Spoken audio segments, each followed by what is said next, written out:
What was the most difficult trek for you from your experience? Yeah, we decided to go to Kilimanjaro without knowing the complexities of that hike. That really gave me a lot of joy, a lot of motivation. Almost like when you're nearing that summit, making 10 steps will be an effort. Probably that is what keeps me going and that makes me to travel. That was followed by another 5 major treks, which are Our guest today is Dr. Seshagiri Nimmagadda, a highly respected consultant forensic psychiatrist whose expertise is frequently sought by criminal courts and mental health tribunals. He is also a visiting professor of psychiatry at SRM University, India, and has served as a trustee of the British Indian Psychiatric Association since 2021. Beyond his remarkable contributions to the field of psychiatry, Dr. Nimmagadda has a deep passion for adventure. He has traveled to 120 countries and trekked in over 15 of them, not to mention numerous expeditions across Britain. Today, we are excited to dive into his world of exploration and trekking and learn about the incredible experiences that have shaped his journeys. Let's get started. Dr. Nimmagadda, welcome to the Impact Show. Thank you for being here. Since we are the Impact Show, I want to start with this question specifically. What impact do you want to create? thank you for inviting me onto your Impact show. Thank you.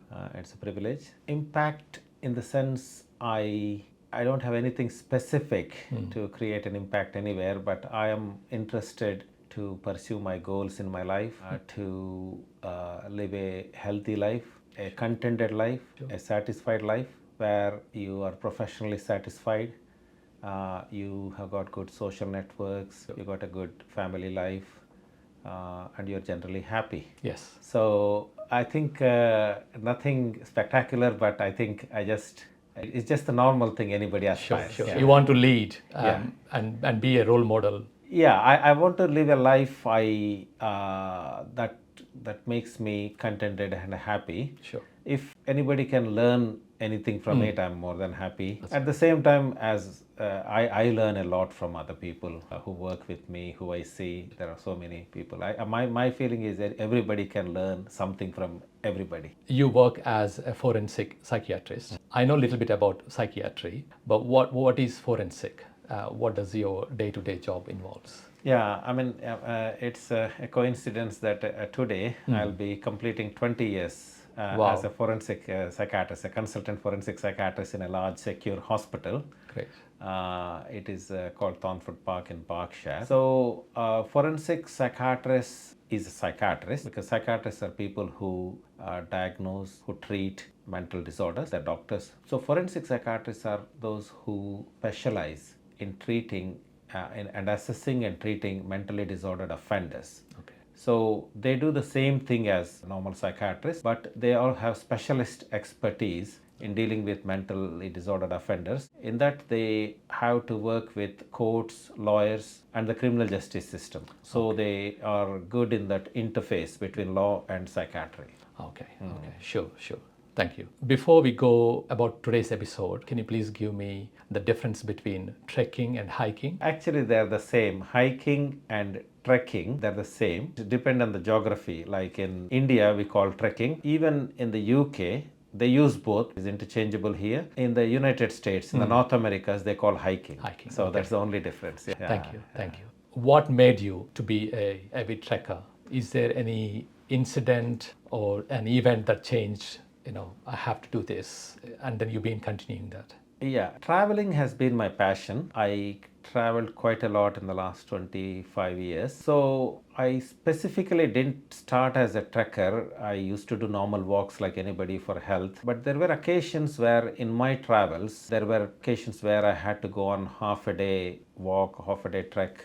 They really stuck with me. They really made me so happy. And I felt more connected when you are, walking, trekking rather than being on a transport. So, and also when I visit any new city or anything, I tend to walk. Felt, by walking, you can absorb that new place, that atmosphere. But the real serious trekking started. I never imagined myself I'll be doing all this, because I used to have a lot of admiration for these people who did the big hikes like Kilimanjaro or Everest Base Camp. I thought maybe 5-6 years ago I was still thinking they are not for me, too kind of taxing on your body.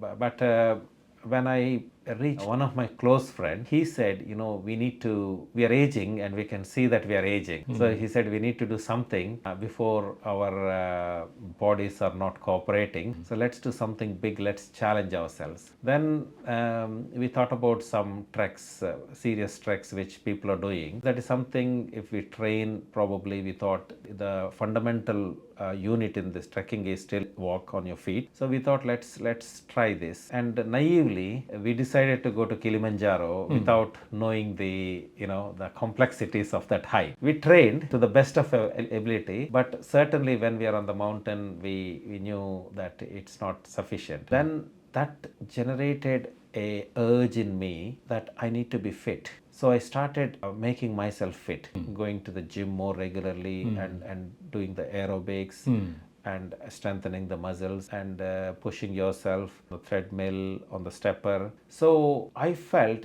the treks are a way, are a kind of motivation to keep myself healthy and to pursue a healthy lifestyle. Because to go to the gym, you need a lot of motivation. But if you have a trek, challenging trek, planned up a few months down the line, that motivates you to go to the because you don't want to fail on that trek. Correct. Yeah, likewise, then when after Kilimanjaro, we wanted to do the Everest Base Camp the next year, that is in 2020.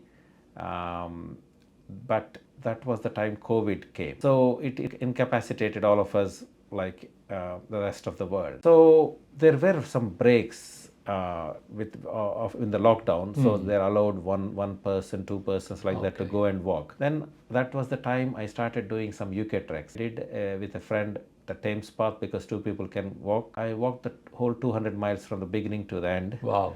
And that really made me so much inspired, and I started enjoying the rural England, real England, which is not accessible, which we don't see when you're driving on the roads. So that really gave me a lot of joy, a lot of motivation, and that was followed by another 5 major treks, which are ranging from 100 to 130 miles.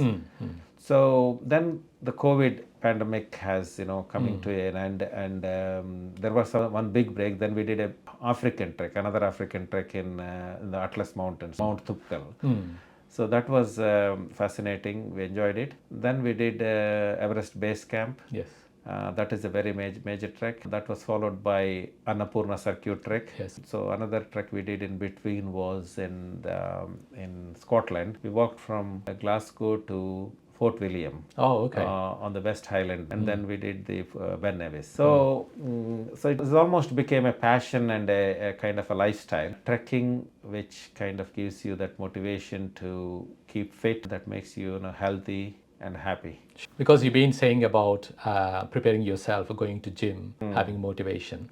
How about breathing exercise or anything related to breathing? Yeah, breathing, we didn't do any breathing exercise, but that is part of the fitness. Okay. Some people do yoga. Yoga is very good, but if you are generally fit, because this requires a level of fitness much more than the normal healthy lifestyle. So your the heart rate, you should be able to sustain the heart rate around 140 to 150 per minute for a considerable period of time without getting that breathlessness. So for that, we have to do the stair stepper or the treadmill, and then we have to also do the anaerobic exercises, the muscles, so that if you are climbing, you need the leg muscles that are helpful in climbing, and when you are getting down the mountain, you have got these decelerating muscles, you have to strengthen them. So it is very focused on the trek. So in that way, you get a holistic exercise. Yes. And breathing is a part of the whole thing. And we have to do stretches, and a lot of these stretches are yoga stretches. So I didn't do any yoga specifically, but a lot of the stretching I do are part of the yoga asanas. Now, the reason I asked about breathing is because of the high altitude, people tend to get fear of you're going to lose the breath. And I heard they get headaches. Yes, I think there are some breathing exercises, in the yogas. That is good if somebody practices them. But generally, with the fitness, that is incorporated, because when your heart is beating at 140 to 50 in a sustained, you need a lot of oxygen, and that is when your breathing automatically, your lung capacity will increase, and that will help. How about food preparation and accommodation?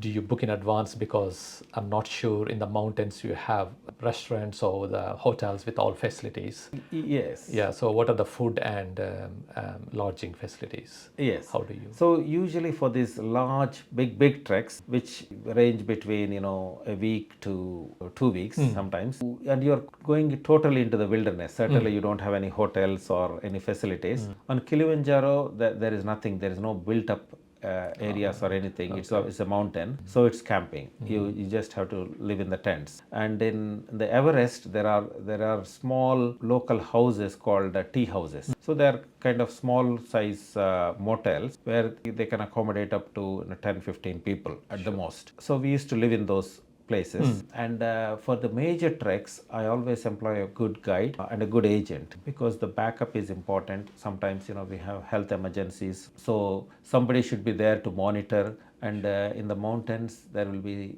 weather changes, very quick weather changes. So one need to be taking some very quick decisions. And also there may be situations where a storm is likely to happen or anything. We may just have to curtail the trek. So we have to take some major decisions. So for that, you need a very good agent, very knowledgeable agent, and a good guide. So I have some good connections in Nepal. Okay. So I use the same people. Okay. The Himalayan Trek agency. And the food, usually they do take care, the guides? Yeah, food usually, Kilimanjaro, they used to cook the food, and we used to have a mess tent. So they used to serve the food in the tent. After that, then we used to go and sleep in our tent. Sure. And also mess tent is so important, because all our tents will be so cold, freezing cold. In the mess tent, because all of us will be huddling and it will be warmer. Sure. So you don't want to leave the mess tent. And likewise, in the Himalayas, in the tea houses, although they are built up rooms, there is no the system which prevents double glazing, and you don't have anything. It is as good as being in the open. It will be freezing cold inside the rooms. And there is this dining room, which is also called the mess hall, where everybody will gather. And because there will be a fireplace in between, and when everybody is there, there will be warmth. In fact, the body warmth itself is very important. You can feel that. So we eat in that mess tent. Usually they provide food. In the Himalayas, they provide cooked food. It's not of a superlative quality or anything, and that's not you're going there for the reason, but it's very basic. But we can sustain on that. Yes. And also you take some supplements, some protein bars and some glucose bars, some energy bars. So that will be supplementing. So food is never been a problem. Okay. Yeah. Coming to your professional front, you said you work with offenders and the criminal courts as well.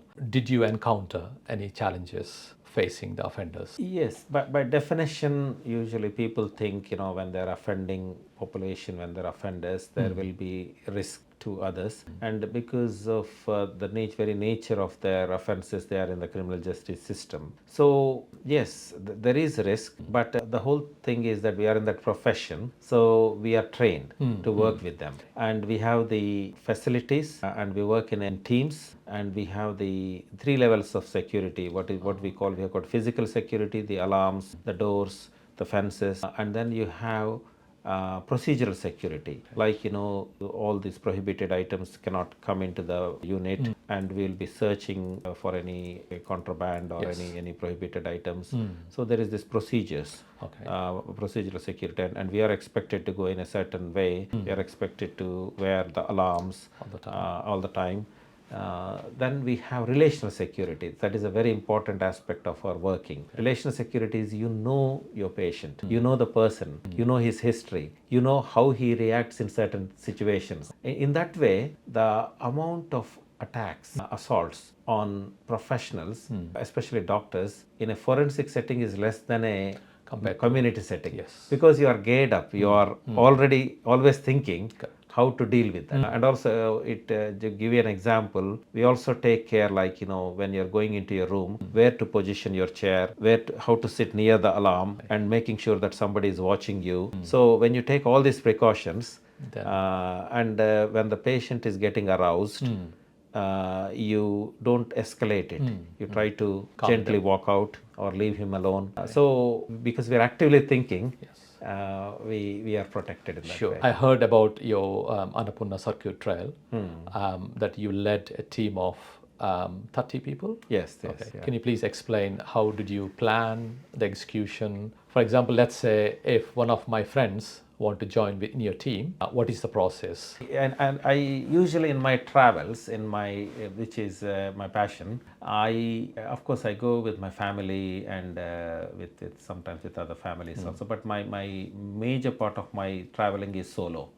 I tend to go on my own. That's how I experience. But in the treks, I want to go with a team always, because when you're in the mountains, you'll be solo anyway, even if you're with a team. So it's all wide open world. But having a team has its advantages. Like you can go, you can support each other. There will be safety. There will be a lot of organization is easy if you have a team. And for Kilimanjaro, I led a team of 13 people, and all the 13 but one had mountain sickness in the end stage, in the last day. The rest were able to make it to the summit. Okay.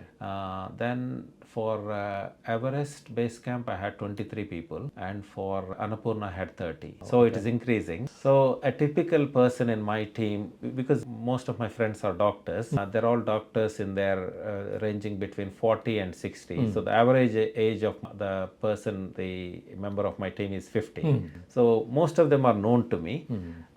If somebody wants to come, I will interview them. Interview not in a very formal sense, but I want to make sure that that particular person fits into the team. Because when you go onto the mountain with a team, you are a family, more than a family actually, because if there is one bad apple, the whole atmosphere will be spoiled. So I'm very careful in selection. So once they come into the team, once they gel, I just leave them to function on their own. I don't try to interfere. So that's my style of leadership. Sure.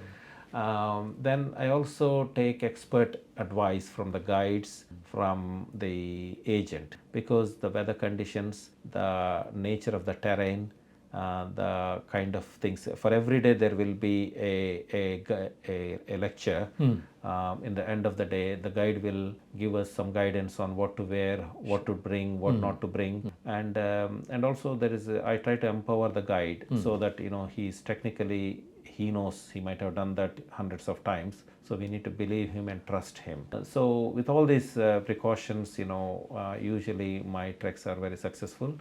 And I did not have any problems with any team member. And it's very international in the sense that most of them so far are from the UK, but we had people from India, Canada, United States. We had people from Dubai, Oman, and from New Zealand and Australia. So almost most of them are friends or friends. So for a lot of them, it's a reunion. It's a time to reinvent themselves, to reinvent their friendships, to rejuvenate their friendships. So it's a very nice atmosphere. Everybody is thankful, and you build up a camaraderie. Once you start after 1 or 2 days, you become so close to each other, and you tend to help each other. And it is one of those things where there is no competition. Everybody wants every other person to succeed. So that is a very, very healthy atmosphere. Correct. Very different to what we see, the rat races we see in the real world. So that is one of those things we observe on the mountains. So as they say, the friendships you make on the mountains are very strong. What was the most difficult trek for you from your experience?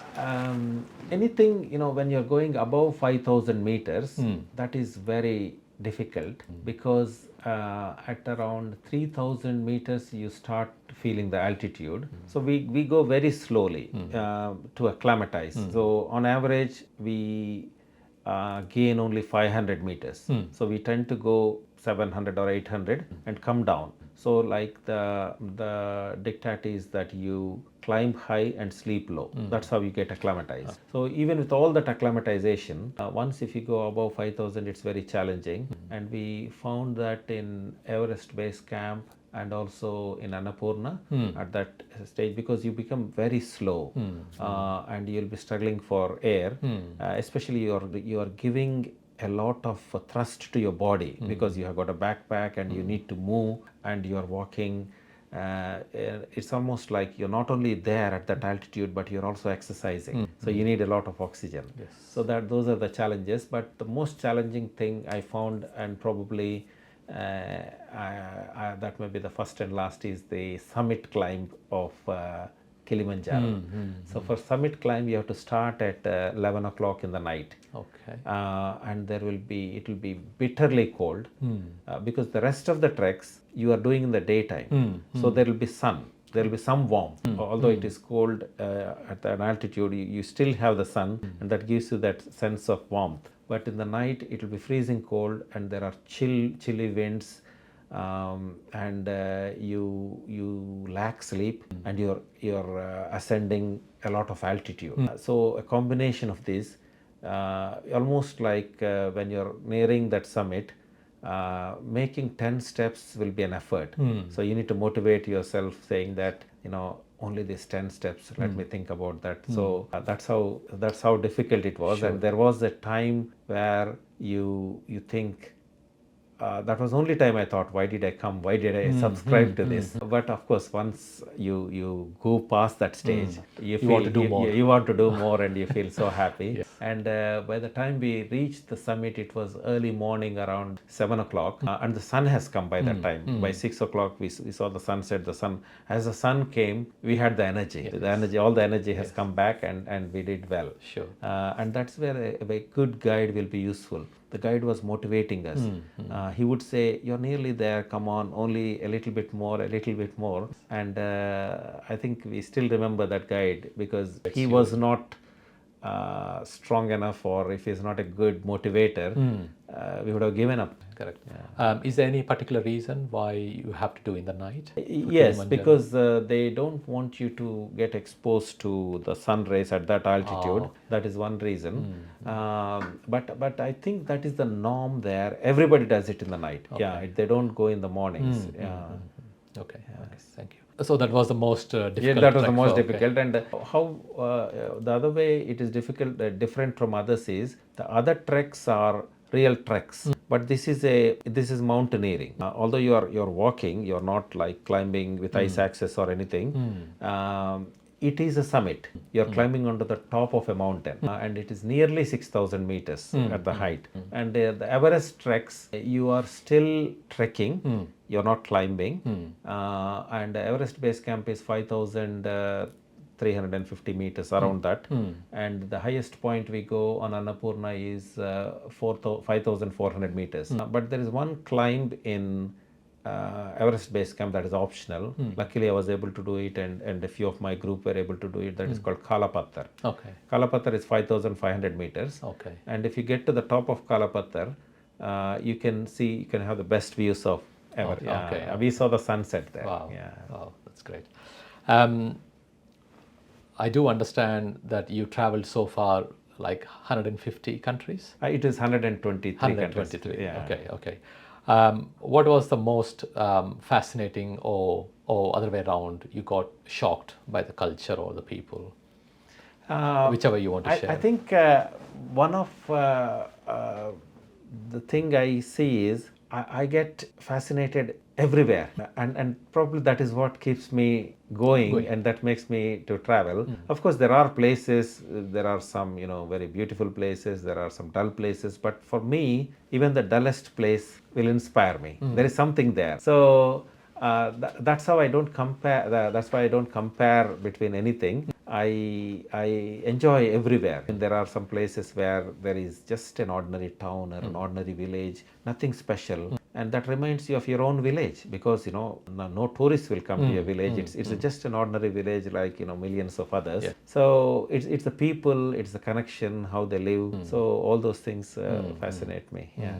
Did you suffer from the food tradition? Did you? No, I eat wherever I go. I eat the local There you food. I eat the local food.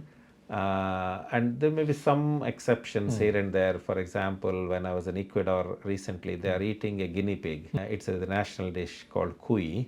Somehow I didn't feel like eating, so I have to give it a miss. So unless it is one of those meats, I tend to eat their local food. Sure, Yeah, and I don't eat Indian food anywhere. Okay.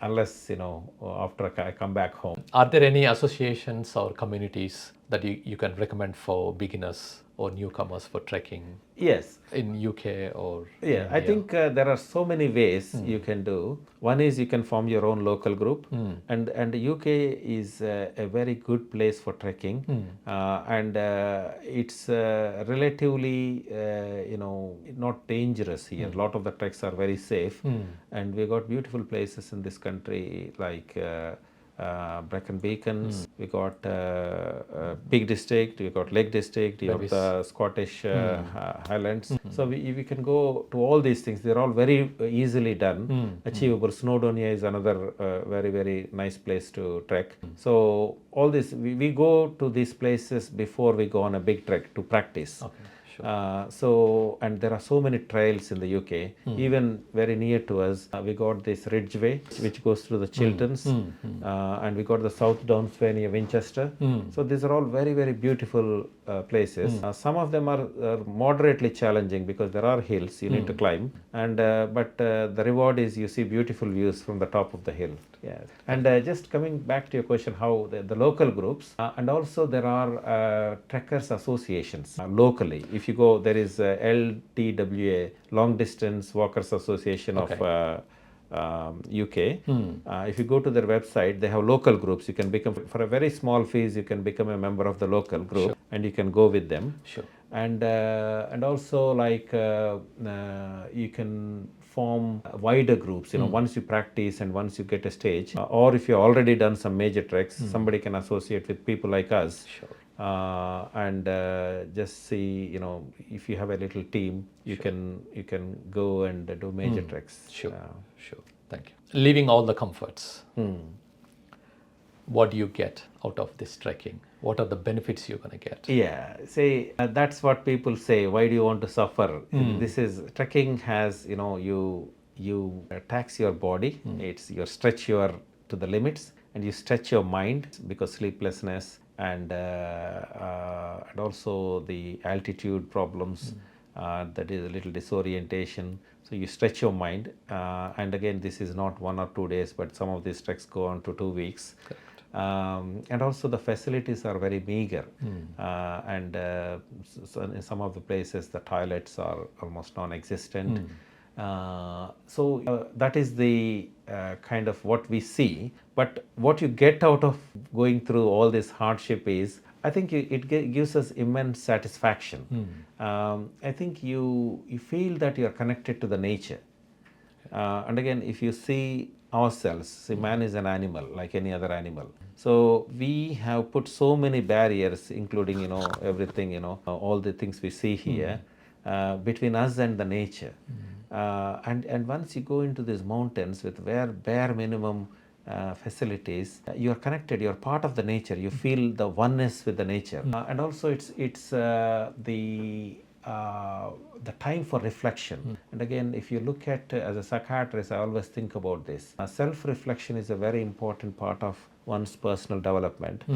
We are easy to, we jump on every opportunity to talk about others, to criticize others, to talk about our environment and blame. But the thing is, thinking about ourselves, our life, our experiences, where we are going, and what is the understanding oneself, understanding the meaning of our own life. This all needs self-reflection, and this is where you get plenty of time. Although you're walking with a few people, you have conversations with them, but you can't have conversations for 24/7. You have so much time for yourself, and that self-reflection really rejuvenates you. And if you look at our own India, people say if they want to have peace and want to do some meditation or do something big, they talk about Himalayas.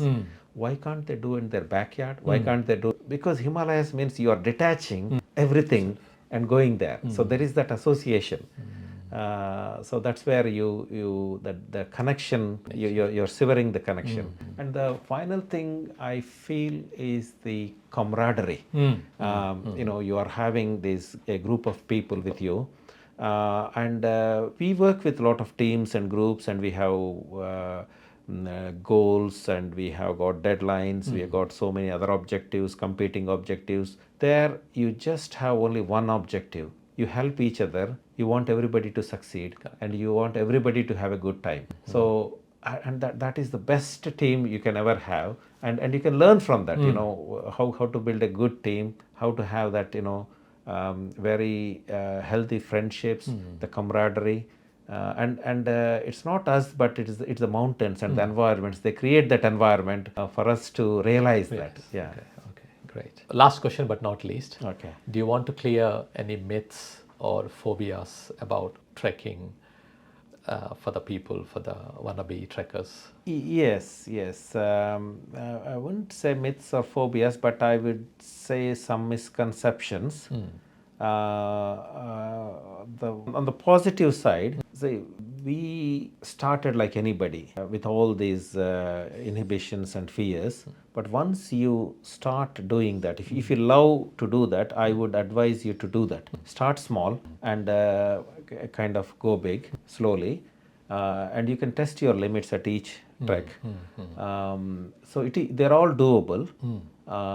You need a lot of motivation and you need a good team. But once you get the hang of it, you want to do it again and again. Okay. So that is the positive side. The negative side is we should know our limitations, because there may be certain, some physical health ailments, and one need to know how far one could stretch. And also some people are prone to mountain sickness. Like once you go beyond a certain altitude, you feel it. So I think for them it's a no-no. Of course, they can do other treks, but not the high altitude treks. So one should not put oneself at risk, but try and stretch as far as they could. Sure. And also preparation is very important. One should not underestimate this, saying that, thinking that, he did it, why can't I do that? Our constitutions are very different. Some people need a lot more practice than others. Some people are genetically, they're geared up somehow to do it even with less practice. So, but it's better to prepare. And the last thing is, especially for people of my age in the 50s and in the UK, is you have to get a very good guide and very good agent, because information is power. You need good information, you need good logistic support, and so that we have to have that support in case of a contingency. Sure. Sometimes some unexpected things will happen. So there is a temptation saying that, okay, I came, I prepared for a year, I came all the way, let me just do this bit and go. But see, that may be the dangerous bit. You need somebody to say that you cannot do that.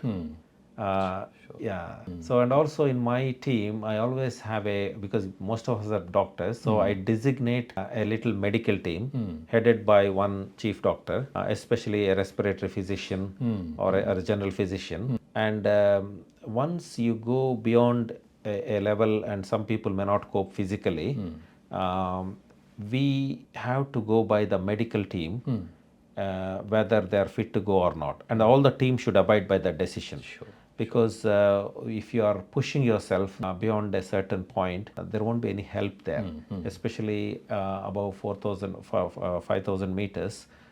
Even helicopters can't fly after afternoon. So if there is a medical emergency, you're stuck there. Sure. And it's very weather dependent. So one has to make some very, very informed decisions. So it is better to delegate it to an independent team. So things like that. Sure. Thank you for sharing all the tips and Yes. tricks about trekking. That's it for today. Thank you for watching, and we'll catch you in the next episode. Ciao.